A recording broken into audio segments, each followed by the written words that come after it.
यह कहानी है साल 1939 की, जर्मनी के एक खुशहाल यहूदी परिवार की। तब जर्मनी में हिटलर की सरकार थी। परिवार में सब कुछ अच्छा चल रहा था। वे सिर्फ 4 ही लोग थे, माता पिता और उनके 2 बच्चे, जिनमें एक 13 साल की लड़की और एक 8 साल का लड़का था। लड़की का नाम जेनेट और लड़के का नाम रॉबर्ट था। अचानक देर रात को वे देखते हैं कि उनके घर में कुछ सैनिक घुस गए हैं और वे उनको बंदी बना लेते हैं। माता पिता को अलग और बच्चों को अलग ले जाया गया। वे बच्चों को एक रेलवे प्लेटफॉर्म पर छोड़ देते हैं, जहां उनके साथ बहुत सारे और भी बच्चे होते हैं। बच्चे आखिर बच्चे होते हैं। वे सभी बच्चों का साथ पाकर उनके साथ खेलने लगते हैं। थोड़ी देर खेलने के बाद एक ट्रेन आती है। सैनिक सभी बच्चों को भेड़ बकरियों की तरह ट्रेन में चढ़ा देते हैं। वह रात बहुत ठंडी थी। ट्रेन चलती है और थोड़ी दूर चलने के बाद छोटा बच्चा रॉबर्ट अपनी बहन जेनेट से कहता है, मैं अपने जूते प्लेटफॉर्म पर भूल आया हूँ। यह बात सुनते ही जेनेट आग बबूला हो जाती है। वह लड़के का कान मरोड़ती हुई बोलती है, बेवकूफ, तुम्हें समझ नहीं है? तुम एक गधे हो। पहले ही इतनी बड़ी परेशानी आ गई है। हम अपने माता पिता से अलग हो चुके हैं और तुम अपने जूते भूल कर आ गए हो और हमें पता भी नहीं आगे क्या करना है। हे भगवान, मैं क्या करूं?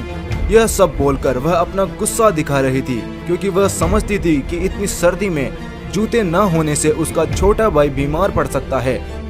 शायद उसके पैर भी गल जाएं। लेकिन छोटा बच्चा रॉबर्ट यह सब नहीं जानता था। वह खेल खेल में अपने जूते भूल गया था। तभी ट्रेन रुकती है। वे दोनों देखते हैं कि सैनिक लड़कियों और लड़कों को अलग कर रहे हैं। यह देखकर जेनेट अपने छोटे भाई का हाथ पकड़ लेती है। रॉबर्ट भी जेनेट का हाथ कसकर पकड़ लेता है। दोनों भाई बहन जानते थे कि उनको अलग किया जाएगा, लेकिन वे एक दूसरे से अलग नहीं होना चाहते थे। उनकी आंखों में आंसू थे, लेकिन सैनिकों ने कोई दया नहीं दिखाई। वे जबरदस्ती उन दोनों को अलग कर देते हैं। अपने छोटे भाई रॉबर्ट से दूर होकर जेनेट बहुत दुखी हो गई थी। लेकिन सबसे ज्यादा बुरा जेनेट को इस बात का लग रहा था कि वह अपने छोटे भाई रॉबर्ट पर इतना जोर से चिल्लाई और उसका कान मरोड़ा। वह हमेशा अपने छोटे भाई से अच्छे से बात करती थी, लेकिन उसके अंतिम शब्द उसके भाई के लिए बहुत ही कड़वे थे। अब जेनेट अपने छोटे भाई और अपने पूरे परिवार से अलग हो चुकी थी। जेनेट नहीं जानती थी कि उसके परिवार के लोग अब कहाँ हैं। उसे एक बंदी घर में डाल दिया गया। जब जेनेट 4 साल बाद बंदी घर से बाहर आई तो उसे पता चला कि वही उनके परिवार का एकमात्र सदस्य है जो जीवित है। वह फूट फूट कर रोई। उसको नहीं पता उसके परिवार के सदस्यों के साथ क्या हुआ, लेकिन अब उनमें से कोई उसके पास नहीं है। जेनेट सबसे ज्यादा प्यार अपने छोटे भाई रॉबर्ट से करती थी। जब जेनेट को पता चला कि रॉबर्ट अब नहीं है तो उसे बहुत ज्यादा दुख हुआ। लेकिन सबसे ज्यादा दुखी करने वाली बात उसके जीवन में यह थी कि उसने अपने प्यारे छोटे भाई को जो अंतिम शब्द बोले वह बहुत कड़वे थे। वह कुछ अच्छा बोल सकती थी, लेकिन वह उस पर चिल्लाई और कड़वे शब्द बोली। हम सब यही चाहते हैं कि अगर हम किसी से अंतिम बार बोल रहे हैं तो हमारे शब्द उसके लिए बहुत अच्छे हों।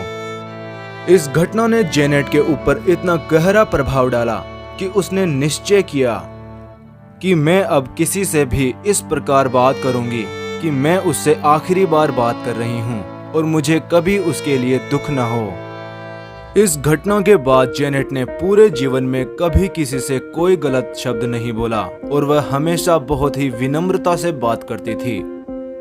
जेनेट ने अपने जीवन में कई अच्छे काम किए और एक शानदार जीवन व्यतीत किया। वह अपने पूरे परिवार और अपने प्यारे छोटे भाई को खो चुकी थी।